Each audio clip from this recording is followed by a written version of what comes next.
పొరుగు రాష్ట్రాలతో స్నేహపూర్వక వాతావరణం కొనసాగిస్తూ అభివృద్ధి విషయంలో ప్రపంచంతో పోటీ పడాలన్నదే తెలంగాణ ప్రభుత్వ ఆకాంక్ష అని ముఖ్యమంత్రి రేవంత్ రెడ్డి చెప్పుకువచ్చారు. వరల్డ్ ఎకనామిక్ ఫోరం ఆధ్వర్యంలో దావోస్లో జరిగిన country strategic dialogue round table సమావేశంలో రేవంత్ మాట్లాడారు.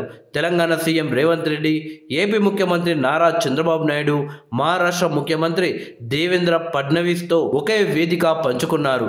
ఈ సందర్భంగా రేవంత్ రెడ్డి మాట్లాడుతూ పొరుగు రాష్ట్రాలైన ఆంధ్రప్రదేశ్ ముఖ్యమంత్రి చంద్రబాబు, మహారాష్ట్ర సీఎం దేవేంద్ర ఫడ్నవీస్తో వేదిక పంచుకోవడం తనకు ఎంతో సంతోషంగా ఉందన్నారు. తాము సరిహద్దులతో పాటు నదులు కృష్ణ మరియు గోదావరి నీటిని కూడా పంచుకుంటున్నామని చెప్పారు.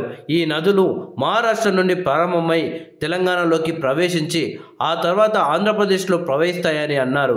అందువల్ల తాము అభివృద్ధి సాధించడమే మొదటి ప్రాధాన్యత అని చెప్పారు. హైదరాబాద్ రాజధానిగా ఉన్న తెలంగాణ ప్రపంచంతోనే పోటీ పడుతుందని, న్యూయార్క్, టోక్యో లాంటి నగరాల స్థాయికి తెలంగాణను అభివృద్ధి చేయాలనేదే తన లక్ష్యమని చెప్పుకొచ్చారు.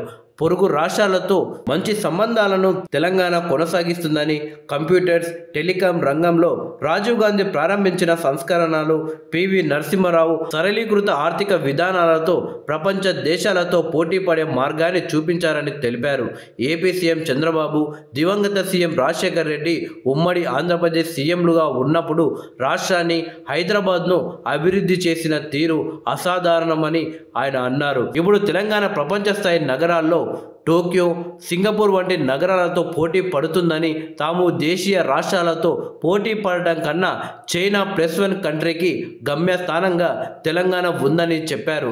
దేశాన్ని $5 ట్రిలియన్ ఆర్థిక వ్యవస్థగా అభివృద్ధి చేయాలన్న భారత ప్రధాని నరేంద్ర మోడీ లక్ష్య సాధనలో తెలంగాణ భాగస్వామ్యం అవుతుందని సీఎం రేవంత్ అన్నారు. $1 ట్రిలియన్ ఆర్థిక వ్యవస్థగా ఎదిగేందుకు తెలంగాణ ప్రభుత్వం పకడ్బందీ ప్రణాళికతో ముందుకు సాగుతుందని చెప్పారు.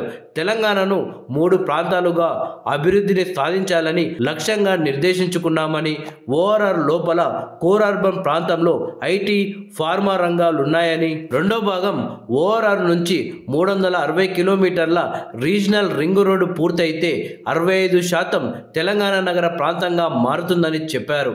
ఆర్థిక వ్యవస్థను మెరుగుపరచడానికి పట్టణీకరణ కీలకమని, తెలంగాణ సరిహద్దు వరకు గ్రామీణ ప్రాంతంలో కోల్డ్ స్టోరేజీ, ఆర్గానిక్ ఆహార ఉత్పత్తులు, మాంసం, కోళ్లు, చేపల ఎగుమతితో పాటు వ్యవసాయ అనుబంధ పరిశ్రమలను ప్రోత్సహించాలని అనుకుంటున్నామని పేర్కొన్నారు. ప్రపంచం ఎలా పురోగమిస్తుందో తెలుసుకోవడానికి దావోస్ పర్యటన ఉపయోగపడిందని, అదే సమయంలో తెలంగాణకు పెట్టుబడులను ఆకర్షించాలని అనుకుంటున్నామన్నారు. మా అత్యంత పెద్ద బలం హైదరాబాద్ మరియు తెలంగాణ యువత అని చెప్పుకొచ్చారు. తమ ప్రభుత్వ విధానాలు పారదర్శకంగా ఉంటాయని, తమపై నమ్మకం ఉంచండి కోరారు.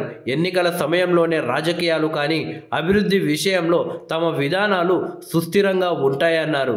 తెలంగాణలో పెట్టుబడులు పెట్టండి అని వేదిక నుంచి పారిశ్రామికవేత్తలను సీఎం రేవంత్ కోరారు. ఈ కార్యక్రమానికి Observer Research Foundation president Sameer Saran సంధానకర్తగా వ్యవహరించారు. భారతదేశం రాష్ట్రాల అభివృద్ధి దృక్పథం, సంక్షేమం, సాంకేతికత, ఉద్యోగాల కల్పన, భవిష్యత్ వంటి పలు అంశాలపై 3 ముఖ్యమంత్రులు ఈ వేదికపై తమ అభిప్రాయాలను పంచుకున్నారు.